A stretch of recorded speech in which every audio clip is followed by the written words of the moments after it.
Hola, buenas. Este es nuestro tercer audio dedicado a Carlos Marx, a nuestro bloque temático dedicado a Marx y el socialismo.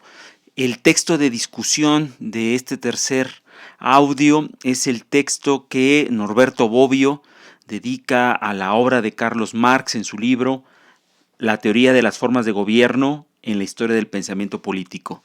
Capítulo que ustedes tienen en su aula virtual y que deben escuchar y que deben leer, perdón, y que escuchando este archivo de audio espero tengan alguna guía, algunos ejes que les puedan servir para su lectura. Yo quisiera plantear sobre este tema básicamente tres grandes aspectos, tres grandes puntos que se mencionan en el texto de Bobbio y que su lectura, que les ruego sea muy atenta, podrá ir desmenuzando. El primer punto, una pregunta, es la pregunta de trabajo del capítulo. La leo tal cual aparece en su texto. Pregunta Bobbio: ¿existe una teoría de las formas de gobierno en el pensamiento político de Marx? Esa es la gran pregunta de trabajo de este capítulo y que inmediatamente en la primera página ustedes van a encontrar estos tres aspectos, estos tres puntos que yo voy a resaltar, cuya sumatoria es una respuesta. La respuesta es no. La respuesta que Bobbio va a ofrecer a esta pregunta de trabajo que él se hace es una respuesta negativa. Vuelvo a repetir la pregunta de trabajo del capítulo. ¿Existe una teoría de las formas de gobierno en el pensamiento político de Marx? La respuesta es no, y voy a pautar tres elementos en los cuales Bobbio fundamenta su respuesta. Primer elemento, página 168. Dice Bobbio: Marx no tiene interés en la tipología de las formas de gobierno. Si ustedes revisan ese argumento que se plantea en la página 168, es decir, la primerísima página del texto, Bobbio va a fundamentar esa afirmación. Marx no tiene interés en la tipología de las formas de gobierno. La va a fundamentar en un argumento muy simple. Marx no escribió como tal una obra dedicada al tema y el problema del Estado. Escribió mucho sobre el Estado capitalista, escribió para criticarlo, escribió para mostrar las raíces de su explotación, para evidenciar cómo el Estado capitalista es profundamente injusto, pero eso no es equivalente a este otro punto. No escribió una obra dedicada al tema y el problema del Estado en sí mismo. ¿En qué consiste el tema y el problema del Estado en sí mismo? En la misma página 168 ustedes encuentran la siguiente caracterización. El tema y el problema del Estado en sí mismo significa, para Bobbio, la organización del poder político. Cuando Marx escribió del Estado, escribió para mostrar la injusticia y la explotación del Estado capitalista y lanzar un programa revolucionario para destruir el Estado capitalista, pero cuando habló del Estado, solo habló de eso, es decir, dejó de hablar sobre cómo se organizaría el poder político después que se consiguiera destruir al Estado capitalista. Esa otra parte que sería la posterior, la subsiguiente a la destrucción del Estado que él critica, ese problema que es el problema de la organización del poder político, en Marx no está. Ese es el primer elemento en la página 168 por el cual Bobbio sustenta esa respuesta negativa que mencioné al principio. Segundo elemento, segunda pauta, segunda fundamentación de la respuesta de Bobbio. En Marx, y esta es la página siguiente, 169, hay una concepción negativa del Estado. En la página 169 Si leen con mucha calma, es una página, van a encontrar perfectamente explicado qué quiere decir concepción negativa del Estado. Bobbio lo explica de la manera más fácil posible. Nos muestra una serie de pensadores que van desde Platón, pasando por Aristóteles, pasando por Leibniz, pasando por Kant, pasando por Hegel, una serie de pensadores que tienen una concepción positiva del Estado. El fin del Estado, el objetivo del Estado, la esencia del Estado, la dinámica misma del Estado, se explica en estos autores a partir de una mirada positiva, a partir de una mirada que subraya la condición virtuosa de eso que se lograría gracias al Estado. El Estado, por lo tanto, tiene una concepción positiva para estos autores. Marx, por contraste, dice, en contraste, Marx considera al Estado como un puro y simple instrumento de dominación. Tiene una concepción que yo llamo, dice Bobbio, técnica del Estado, para oponerla a la concepción ética de los escritores anteriores. Kant, Hegel, Platón, Aristóteles, Leibniz tienen una concepción ética del Estado. Bobbio a esa concepción ética le llama concepción positiva. Va a encontrar que en Marx no hay nada parecido a eso, sino que hay una concepción ética. El Estado solo es el instrumento del poder, es el instrumento de la dominación, no persigue ningún fin ético. Esta concepción ética, por lo tanto, sería una concepción negativa. Los dos elementos principales de esta concepción del Estado negativo en Marx son, inciso A, la consideración del Estado como pura y simple superestructura que refleja la situación de las relaciones sociales determinadas por la base social. Lo repito, inciso A, el Estado es solo una superestructura que refleja la situación de las relaciones sociales determinadas por la base social. Inciso B, la identificación del Estado con el aparato o los aparatos de los que se vale la clase dominante para mantener su dominio. Razón por la cual el fin del Estado no es un fin noble, como la justicia, la libertad, el bienestar, sino pura y simplemente el interés específico de una parte de la sociedad, no el bien común.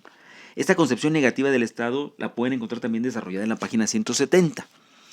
En la página 169 y 170, si leen con calma y tratan de reflexionar por qué esta concepción técnica, estrictamente instrumental, estrictamente negativa. Acabo de mencionar estos dos elementos. Podemos volver a ellos y tratar de simplificarlos. Uno, para Marx, el Estado reflejaría. Cuando algo es un reflejo de otra cosa, si se fijan, la palabra reflejo, algo es el reflejo de otra cosa. Es decir, otra cosa es lo auténtico, otra cosa es lo firme, lo original. El reflejo, como su nombre lo dice, simplemente es una derivación, porque la base principal estaría para Marx, volviendo a su tema, en el dominio económico. El dominio económico es el centro de la sociedad. El Estado es el reflejo del dominio económico. Es decir, ni siquiera es un actor que valga por sí mismo, sino que simplemente es el reflejo, la manifestación, el producto, la deriva, lo que llamamos la variable dependiente. La variable independiente la llamada variable explicativa. Si yo quiero comprender la sociedad, diría Marx, la raíz, el núcleo está en el dominio económico. El Estado no, el Estado solo es el reflejo, la manifestación, el síntoma, el efecto, ojo, no es la causa, es el efecto de la dominación estructural. Por eso Marx va a llamar al Estado un reflejo superestructural. Piensen ustedes que la superestructura se encuentra arriba de la estructura. La estructura es la base que asienta el edificio de la dominación. Para Marx, la base es la economía, las relaciones de producción. Todo lo que está encima sería, por ejemplo, el Estado, la democracia, los parlamentos, el derecho, la ley, la ciudadanía, todo eso para él solo sería una capa que intentaría justificar o disfrazar o simplemente reflejar el verdadero dominio que se encuentra en la estructura. Este es el dominio económico. Eso en cuanto al primer elemento.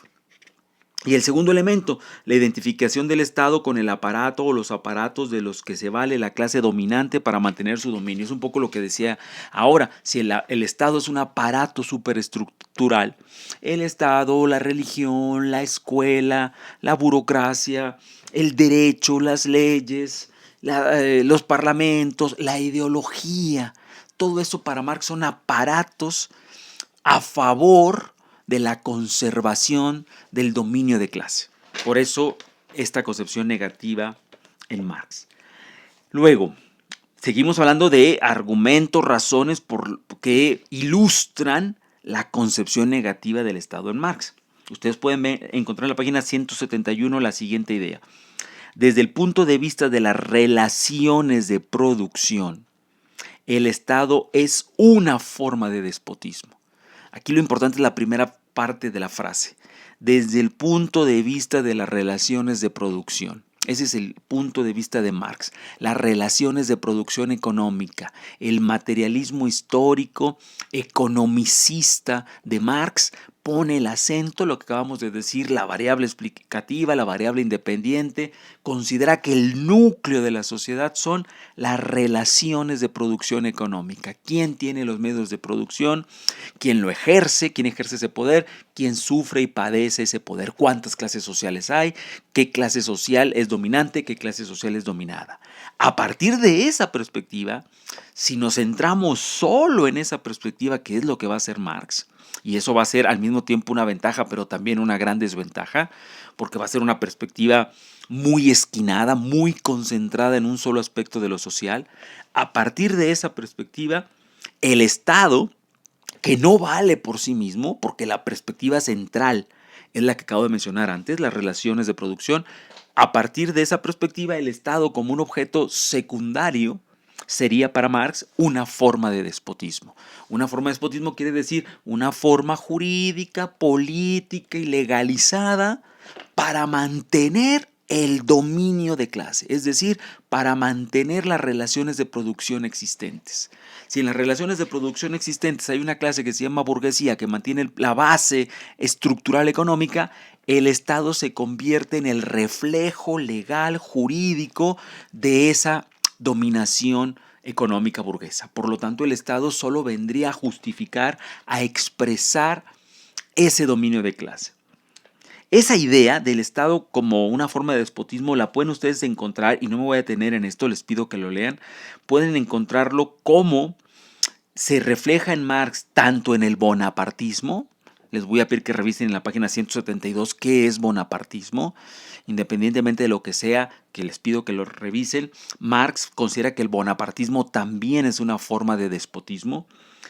Esta forma de despotismo estatal se refleja también en el Estado representativo. Eso está en la página 173. Quiero que revisen bien qué es el Estado representativo, por favor, y cuál es la diferencia entre Estado representativo y Estado bonapartista para Marx. Y también se refleja, en otra manera de decirlo, la dictadura de la burguesía. Para Marx el Estado es despótico porque finalmente encarna la dictadura de la burguesía. Página 173. Ahora voy a las siguientes dos páginas. En la página 174 y 175 vamos a encontrar otro fundamento, otra caracterización, otra ilustración de lo que se llama concepción negativa del Estado. No se pierdan de vista, no se pierdan, no se confundan. Seguimos arrimando, aproximando argumentos de por qué Bobbio plantea que Marx tiene esta concepción negativa, técnica del Estado. Páginas 174 y 175. Encuentran ahí lo siguiente. La relación fundamental de dominio que deriva de la forma de producción es indiferente frente a la forma de gobierno. Lo repito, tiene como 3 momentos la frase. 1. La relación fundamental de dominio. ¿Dónde está el dominio social? ¿Dónde se da el tipo de relación entre dominantes y dominados? ¿Sí? Esa es la primera idea. La relación fundamental de dominio. ¿Dónde reside el dominio?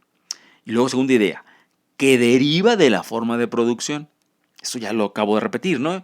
Que deriva de la forma de producción. La forma de producción es cuál es el método de producción de riqueza, de distribución de la riqueza. ¿Es un método capitalista? ¿Es un método feudal?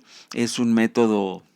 Ahí está para Marx el centro de la dominación. La forma de producción implica que unos tienen los medios de producción y que otros no poseen medios de producción y lo único que pueden vender, generalmente, casi siempre, en el capitalismo siempre, para decirlo mal y pronto, malvender, malbaratar su mano de obra, que es lo único que tienen, pues te da esta forma de producción. Unos ganan más, tienen más riqueza y esa riqueza crece conforme la pobreza de los demás también crece. Esa es la forma de producción. Para Marx, esa forma de producción establece la relación fundamental de dominio. Y luego, después de esas 2 ideas, viene la tercera. Eso hace que la forma de gobierno sea secundaria, sea indiferente, sea casi irrelevante. Forma de gobierno quiere decir, bueno, ¿qué tenemos acá? Democracia parlamentaria, tenemos democracia liberal, tenemos democracia directa, tenemos una democracia presidencialista o tenemos una monarquía parlamentaria. Marx diría, eso de las teorías de las formas de gobierno a mí me parece irrelevante porque donde se parte el queso, donde está el dominio, es en otro lugar. Y ahí simple y sencillamente ocurren cosas para Marx que están atadas, que están determinadas por el dominio económico. Por eso no le ponen mucha atención. Por eso, este es otro argumento de esta respuesta que Bobbio daba a su pregunta de trabajo. ¿Hay acaso en Marx una teoría de las formas de gobierno? Estamos en el segundo elemento, y en el segundo elemento, como en el primero, la respuesta es no. Y estamos viendo argumentos del por qué Bobbio dice que no. No, porque para Marx la teoría de las formas de gobierno sería irrelevante. En la página 175 hay otro elemento ilustrativo de esta concepción negativa del Estado y de esta concepción que va a llevarle a Bobbio a decir no, en Marx no hay una teoría de las formas de gobierno. Este otro elemento es el siguiente, página 175. La filosofía de la historia que tiene Marx, la filosofía de la historia que Marx crea, diseña, postula en su obra, es una filosofía de la historia que muestra claramente su desinterés por las formas de gobierno. La filosofía de la historia de Marx muestra claramente su desinterés por la teoría de las formas de gobierno. ¿Cómo entendemos esto? 2 cosas muy simples. ¿Qué quiere decir filosofía de la historia? Filosofía de la historia no solo para Marx, sino para los filósofos, para Hegel, para Kant. Es la idea, una idea ilustrada, una idea que viene pues de la enciclopedia, de la revolución intelectual, una idea simple de decir, pero muy poderosa y muy, muy potente. La idea es que mediante el estudio de la humanidad, mediante el estudio de sus formas de gobierno, mediante el estudio de sus evoluciones, los filósofos, en este caso los grandes historiadores, los filósofos, también después se unirán a esta teoría los científicos, por ejemplo los sociólogos. La idea es que mediante el estudio de la humanidad y de sus formas sociales podría encontrarse un sentido de la historia. Cuando decimos sentido de la historia estamos diciendo descubrir hacia dónde va la historia, descubrir que la historia tuviera una dirección, descubrir que la historia tuviera una razón de ser. Piensen en, vamos a poner los 2 casos contrarios que siempre nos ayudan, es una dicotomía, ¿no? Un blanco y negro. Lo contrario al sentido de la historia, a la filosofía de la historia, a la dirección de la historia, sería pensar que la historia, los hechos, la humanidad, por qué pasa lo que pasa, por qué ocurre la Primera Guerra Mundial, la Segunda Guerra Mundial, por qué ocurrió Chernobyl, ahora se están cumpliendo un aniversario más de la tragedia nuclear de Chernobyl, ¿no? ¿Por qué ocurrió Hiroshima, Nagasaki, por qué ocurrió Vietnam? Todo ese tipo de cosas, ¿no? ¿Por qué mataron al archiduque Francisco Fernando y arrancó la Primera Guerra Mundial? ¿Por qué existió Hitler? Todo ese tipo de cosas. Hay dos opciones. Una, primera opción, es totalmente azaroso. Nadie sabe, nadie supo, nunca nadie sabrá qué es lo que pasa, qué es lo que está pasando y qué es lo que va a pasar. Porque la historia es azarosa, son como las nubes, no hay manera de estudiar el funcionamiento de las nubes, están, no están, desaparecen, llueven, es la cosa más azarosa del mundo.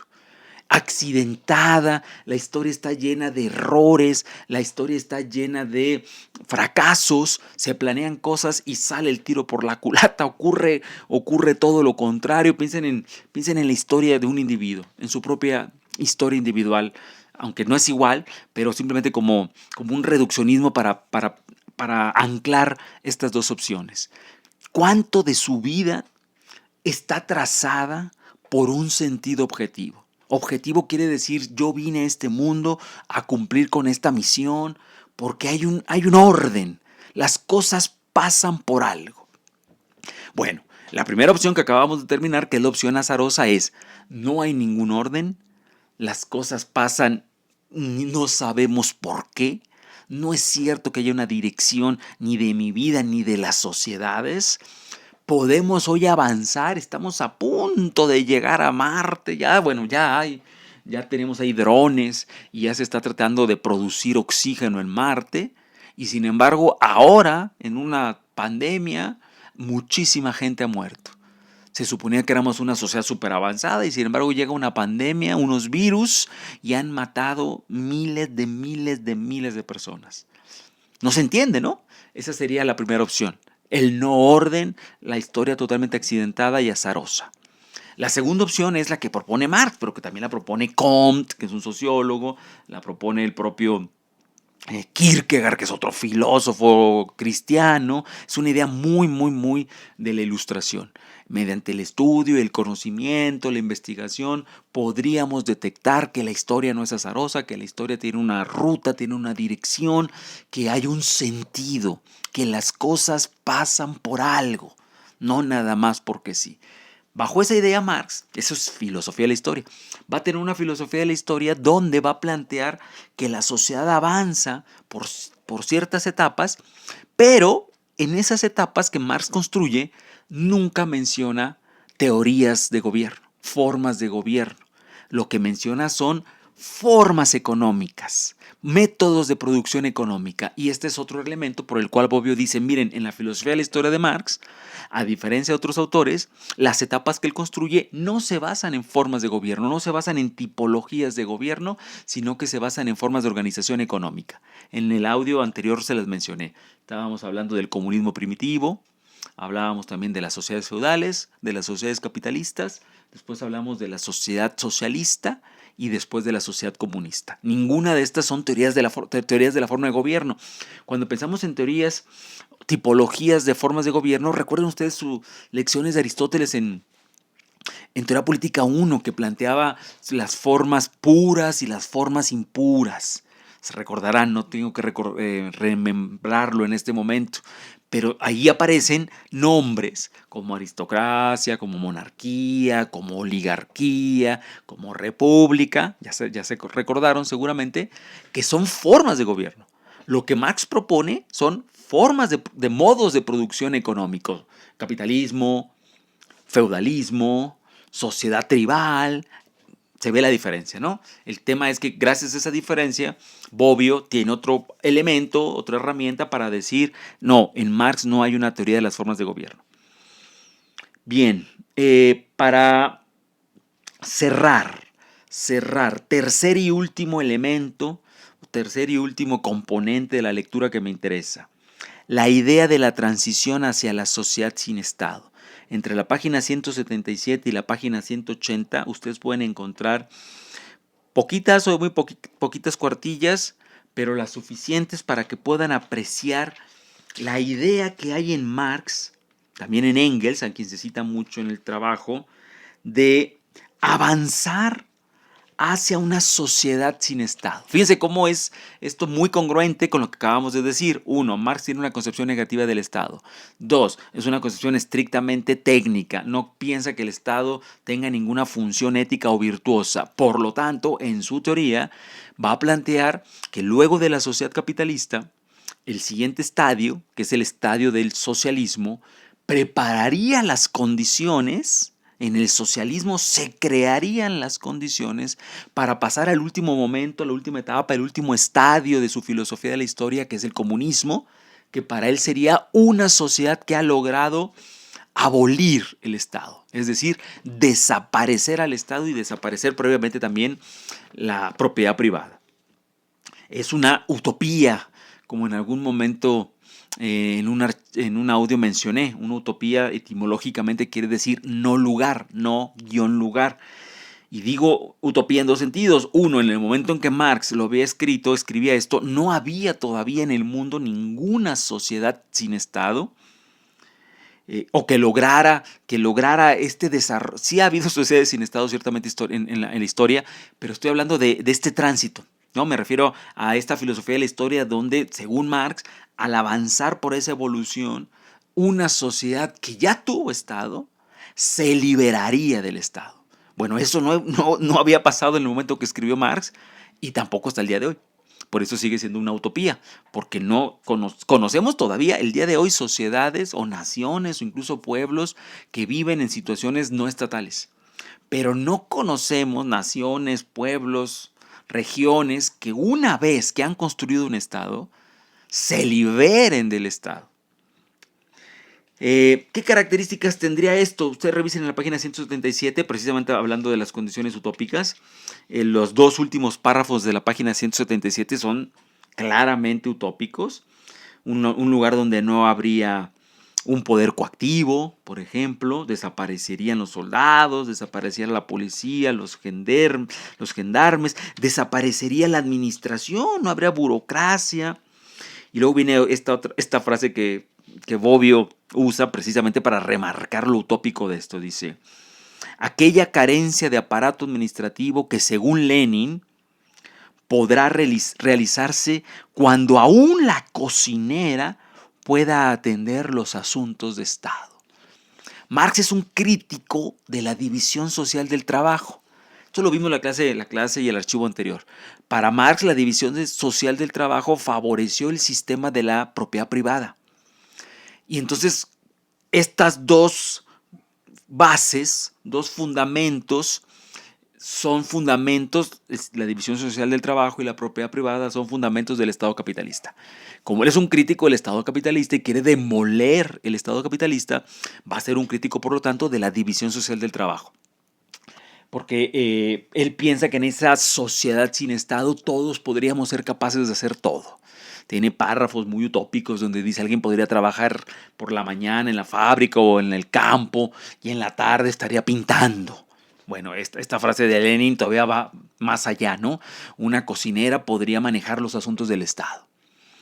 Yo aquí lo pongo solo como para ilustrarles en la página 177 y 178 qué imágenes tiene Marx sobre una sociedad sin Estado. Esas imágenes también se encuentran inspiradas, y este es el último tema, en la página 178 y 179 y 180, les pido que lo revisen con calma, se encuentran inspiradas en la Comuna de París.